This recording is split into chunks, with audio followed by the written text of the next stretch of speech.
Loving yourself starts with liking yourself, which starts with respecting yourself, which starts with thinking of yourself in a positive way. Love yourself enough to surround yourself with people who respect you. एक समय पर ऋषि विश्वामित्र ब्रह्मर्षि बनने और इंद्र समान बनने के लिए घोर तपस्या करने लगे। अगर ऋषि विश्वामित्र का तप सफल हुआ तो वह इंद्र समान बनने के डर से इंद्रदेव ने विश्वामित्र का तप भंग करने के लिए मेनका को भेजा। मेनका की सुंदरता से विश्वामित्र मोहित हो गए, जिसके फलस्वरूप एक लड़की का जन्म हुआ।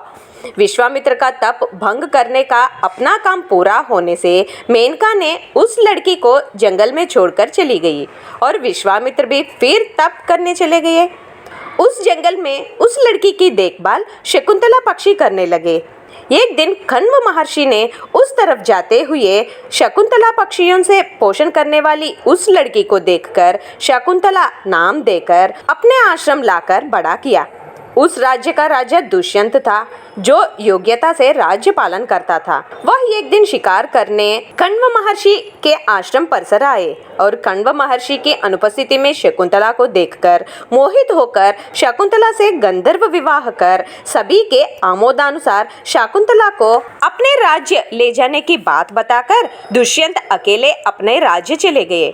एक दिन एक ऋषि ने कण्व ऋषि के आश्रम का दौरा किया और वहां शकुंतला को देखकर बात करने की कोशिश किया, लेकिन शकुंतला दुष्यंत की यादों में रहने से ऋषि के बातों पर ध्यान नहीं दिए, जिससे ऋषि क्रोधित होकर शकुंतला जिनके यादों में है वह शकुंतला को भूलने का श्राप दे दिया।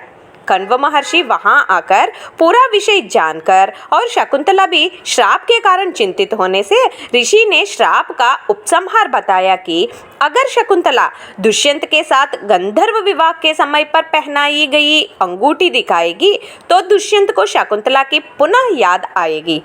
कई दिन बीतने के बाद भी दुष्यंत शकुंतला के लिए नहीं आने से ऋषि के श्राप से चिंतित शकुंतला दुष्यंत से मिलने राजमहल निकल गई। जहाँ रास्ते में नदी पार करते समय एक मछली ने पानी में हाथ डालकर बैठी शकुंतला की उंगली से अंगूठी खा ली। खाली हाथ राजमहल पहुंचे शकुंतला को दुष्यंत ने नहीं पहचाना और उससे कही गई मछली की कहानी पर भरोसा नहीं की। इतने में वहां पर पहुंचे एक मछुआरे ने एक बड़े मछली में अंगूठी मिलने की बात कहकर दुष्यंत को अंगूठी दिया, जिसे देखते ही दुष्यंत को शकुंतला से गंधर्व विवाह करने की बात याद आई और शकुंतला को सभी के सामने पत्नी के रूप में स्वीकार किया। कुछ दिन बाद दुष्यंत और शकुंतला ने भरत को जन्म दिया, जिसका शासन चक्र दूर दूर तक प्रसिद्ध हो गया। भरत से ही इस देश का नाम भारत पड़ा और वो ही भरत वंश का प्रवर्तक हुए।